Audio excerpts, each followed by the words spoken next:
Hello, welcome back. It's Wednesday. It is Wednesday today. Hooray! Got a lot to try and squeeze in today, and it's already 10 o'clock. The reason why it's 10 o'clock and I'm not all the way out west is that I got about 20 minutes. Yeah, about 20 minutes outside of Carlisle, and like I say, I'm heading out west, and I have a customer with an 85-7 starter motors, giving up on him. And where I'm going to, I would never be closer this week to go and put a start motor on it, plus the digging foundation, so he's desperate.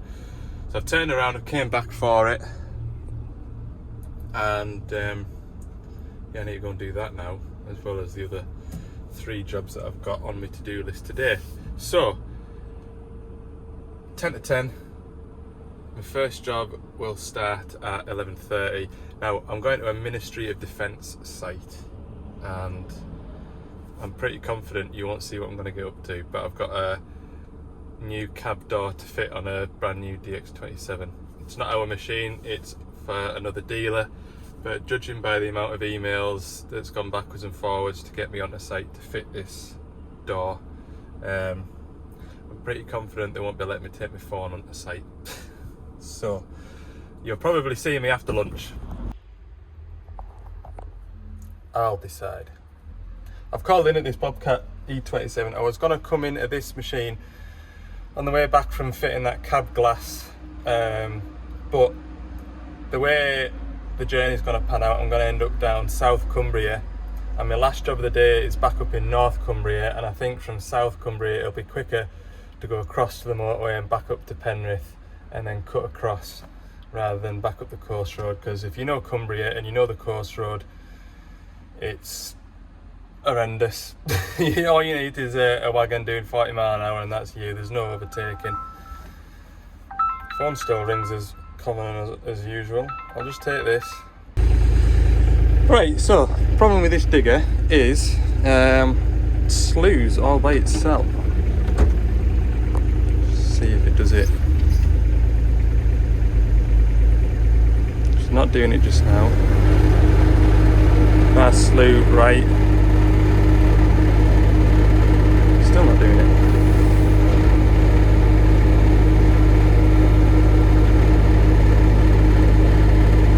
Still isn't doing it. That's good, isn't it?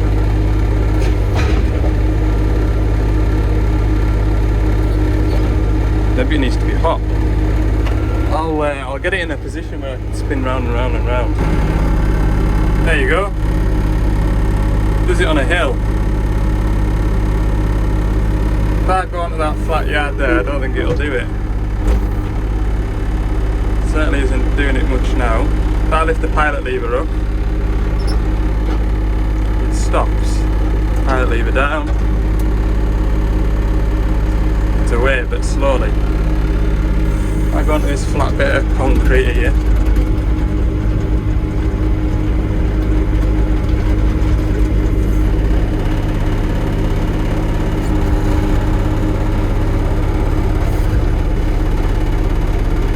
doesn't do it. Put myself on a hill. Away we go. I know exactly what that is. I'll show you. That is that valve there and that valve there.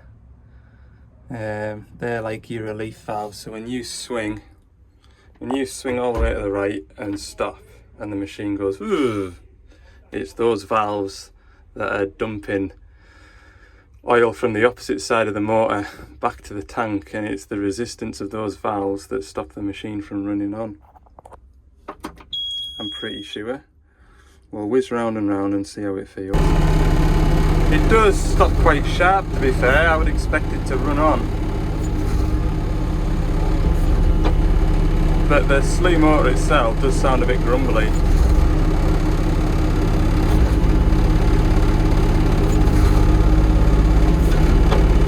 So it might be leakage in the motor itself rather than valves, but I should be able to adjust those valves up a bit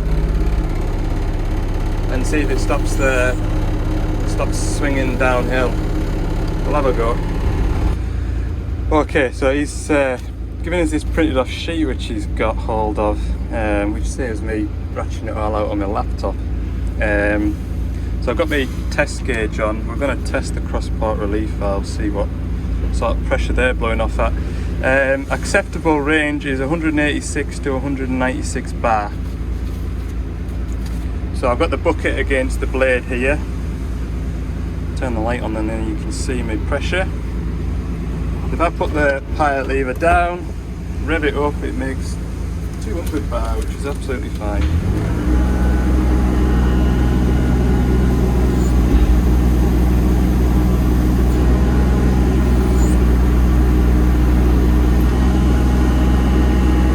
So that is acceptable.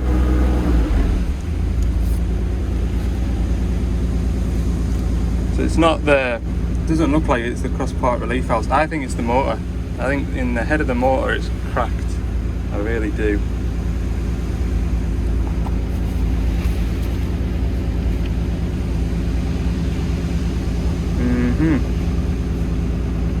I'll try and read this. This is more testing and adjustment. Okay, so having completed my testing, I believe that the Slew motor is at fault. So what we've done there is we've tested two things. We've tested the pressure going to the motor and we've tested the cross-port relief valves. Now in the book it tells you to remove this pipe here, cap it off and remove the port and put a cap on the port down there as well. And basically all that's doing, this is your slew brake release pipe. This is your pilot pipe to release the slew brake. So by removing that pipe and capping it, what you're doing is you're stopping the slew motor being able to turn, and therefore you'll be able to accurately read your cross-port relief valves. Another way of doing that is what I did is just put the bucket against the blade, or if you haven't got a blade, put the bucket in the ground or put the bucket against a tree stump, or if you can reach the track, put it against the track and just slew against it. And that's how you can test what your pressures are. Capiche? So we've got 200 bar going into there. Everything going back to the valve chest is okay. The valve chest is giving us 200 bar, and the pump is giving us 200 bar. So we're getting all the pressure that we need there. I think either there's excessive leakage inside the motor for the Slew.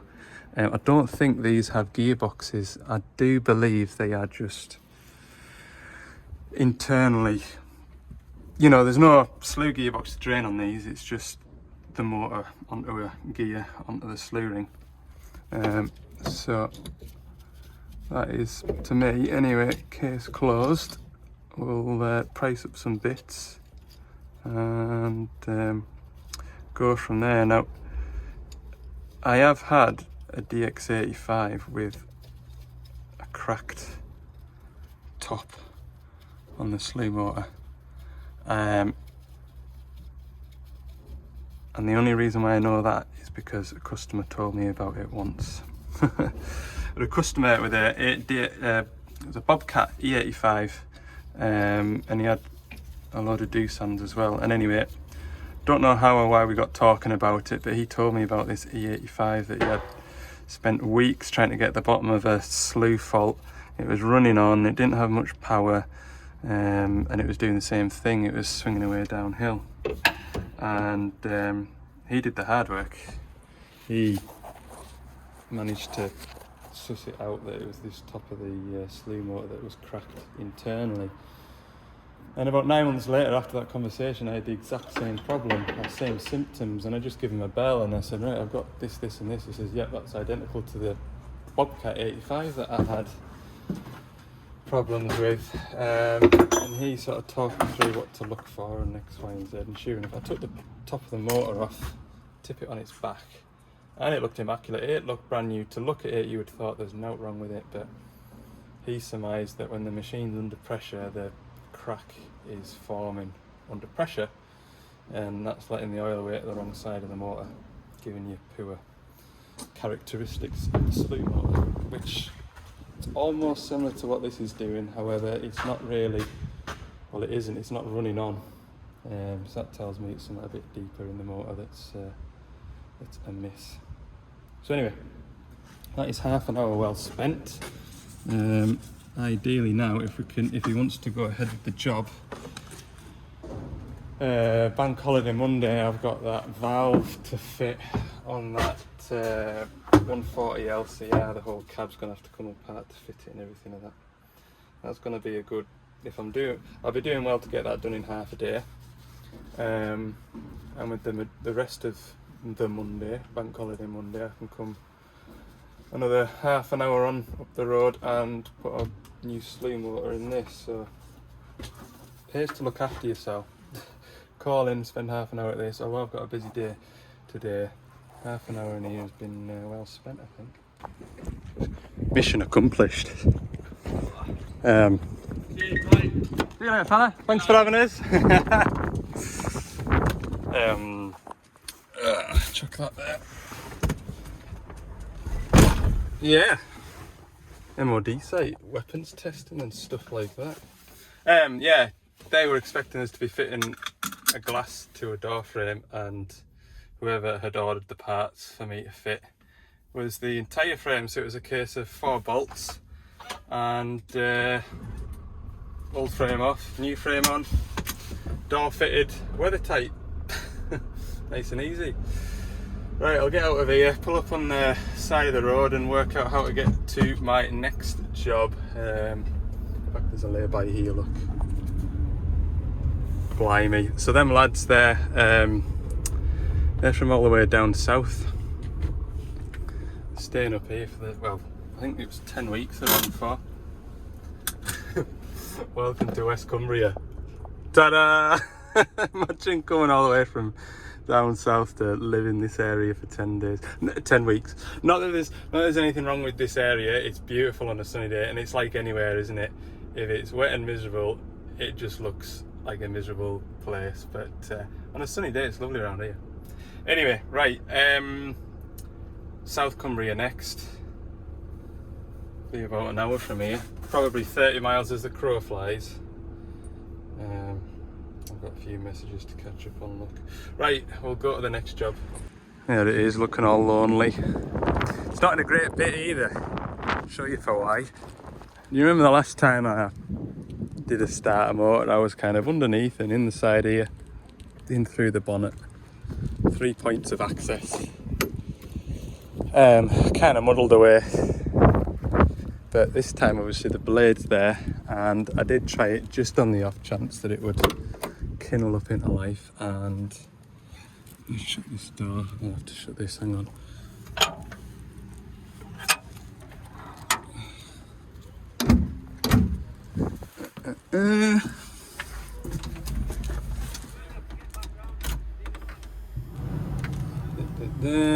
Give it a minute.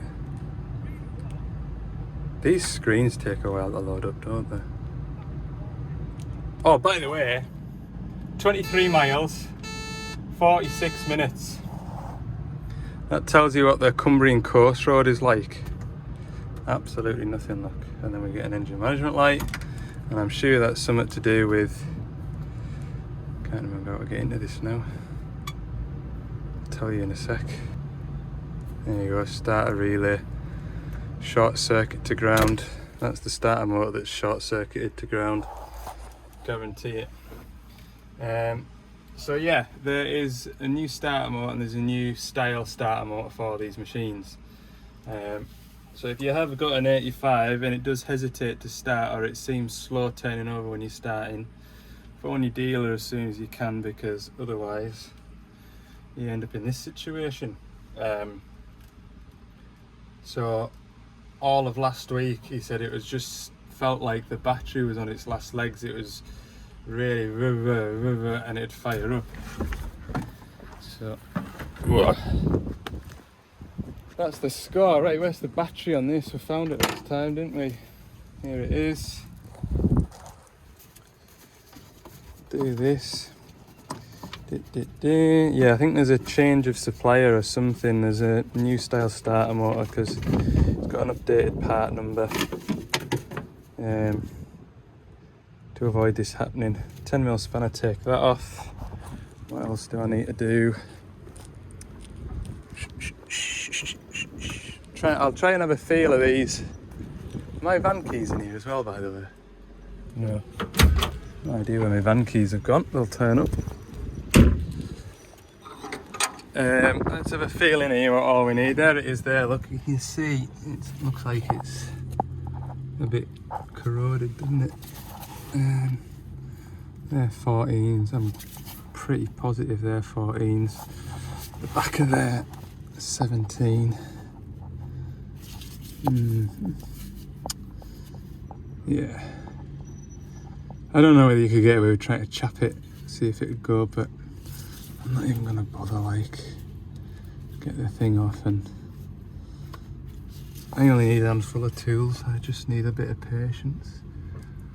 Don't know if it'd help any if I took that roof off, getting from the top. I'm sure I spoke to one of my colleagues about doing a start motor on these. They're not too bad. And he explained how he did it, and it was different to how I did it, and I can't remember how he did it, which sounded a lot easier to the way I did it. Now, I was looking at this blade as a hindrance. It's in my way. However, I can use this to step on, which gives me a great boost over the engine bay, and I'm on top of the job. It's actually quite a good thing. So, let's get a 17mm spanner, take that live off there. You can't see the live, there it is, look down there. I'm pretty sure that black wire, that one there, and that conduit, that's a cheeky little monkey, that one. It's a real fiddle. So, we'll get it. Stand here looking at it long enough, it'll do it itself, won't it? Yeah, everything's going really, really well. Apart from, I'm ready to pull it out. I've got that bolt slackened there, or that nut slackened, but only cracked off, if you know what I mean, so it's still holding the starter motor. That one there, got that one off, that wasn't super duper tight. The one that sits down here, which is impossible to get on from here. I can get on it with a spanner, but I can't get enough leverage to crack the spanner off. Can't get undone. So, I'm gonna have to take that belly plate out of the way. I'll get my whiz gun on all the bolts. It's not a big drama, but it's just another thing to take off, isn't it? I haven't physically taken anything off the machine yet. Oh, here comes the rain. Come on, let's get on. Less talking, more spannering before it gets wet. Belly plate off, 3 minutes later, nut removed. Don't think about it, just do it. That's the motto. Right, take this last nut off here, which is now finger tight. Now, I remember removing that P-clip there, which is normally mounted about here. Oh, I don't want it to really fall. I wish that didn't fall like that.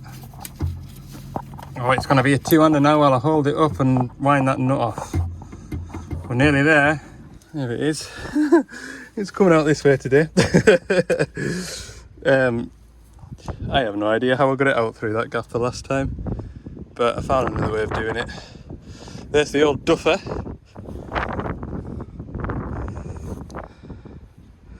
Totally guffed. So, yeah, I'll fetch another.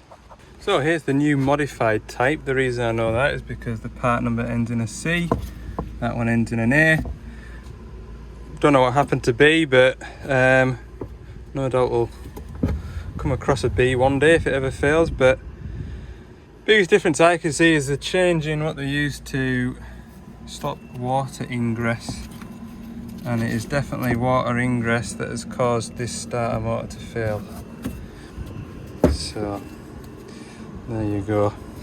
I am going to take these nuts off and everything now while it's handy. Yeah, everything's all gelled up with that jelly stuff. Right. Wander back over here. There's rain in the air, and I'm just confident I'm I'm gonna get this back into this hole and it's gonna start pouring down, so we'll batter on with this, eh? There we go, I've got it in. I've been chatting away to this fella, so we'll go in the cab and give it a go. Right, screen's warmed up. This is where we find out whether I'm wrong. There we go. Fixed it. Right, I'll put my tools away and then get some information off the digger and head on to the next one. It's, yeah, 3:45 now. A bit late in the day, but never mind. So it's 4 o'clock. Looks like the fastest way is sort of, oh, what's it doing? Fastest way is back up the coast road, which is disappointing. Whoa. 2 hours and 4 minutes, which will get me there just after 6 o'clock. It's that relief valve on that 380. You know that one. What I'll do is, that 380 is about half an hour from my house. So I'll phone my better half and see if she needs us back, or whether, because I can go to the, what I'm saying is, once I've done my fatherly duties at home, I can nip back out, go to that 380, bang that relief valve in, run it up and check it. If I'm needed. Depends what sort of a day my wife's had, looking after the two of them. If I'm not needed, then I'll just go straight there. So I'll make a quick tactical phone call and I'm not in the bad books. So I'm sure you can read between the lines when I phone my wife. Do you want me back for 6 o'clock or 7:30? Anyway, I really don't mind. I've had my tea, spent a bit of time with the kids, put the youngest to bed, which, to be fair, I was meant to put him to bed last night and he was awfully disappointed on the phone when I was going to be late home. So it's time to go. Machine's in a shed, it's raining. I shouldn't be too long, should I? 20 minutes while I'm there, half an hour tops. We shall see. Let's go. It was inside the last time I saw it. Oh, lovely. Oh well. It is what it is. Just gotta get on with it. Right. Oh, what do you think of my mood lighting in here? It'll look better. By the time I finish with this digger, it'll be dark and this will look, oh, beautiful. Beautiful. Yeah, come on then. We'll have a do at this. There is still a chance that I need to fit a rail to it, remember? There's a 50% chance this is going to work. We'll see, won't we? I'm in a really bad mood now. My parts man's got us the rail pressure sensor, not the rail pressure relief valve. Oh! So mad. It's not even in a box. It says relief valve.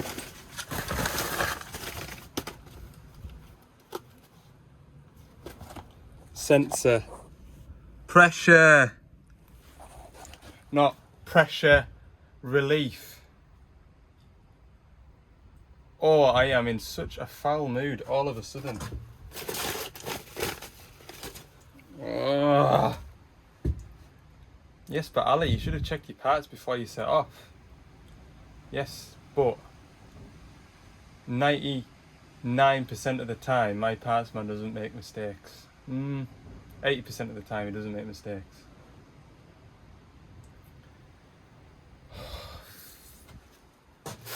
It's not even like we had one on the shelf. He went up to our other depot earlier in the week to get it. Absolutely fuming. Oh. The reason that machine's outside is it's going to work tomorrow.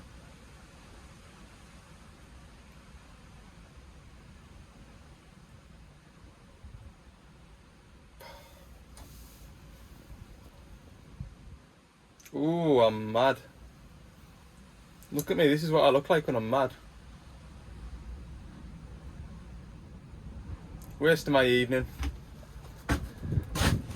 That's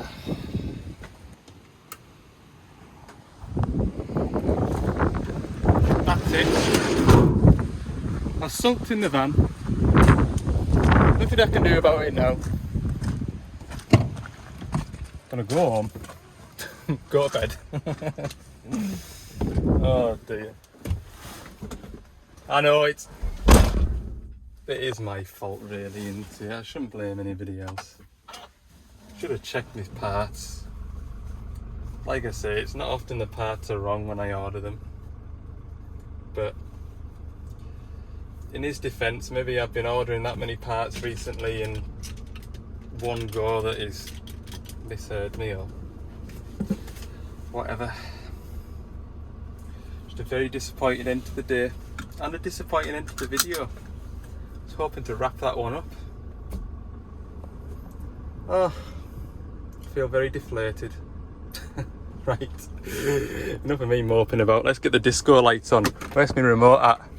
Let's get some flashing. Where's the flash button? Strobe, that's what I need.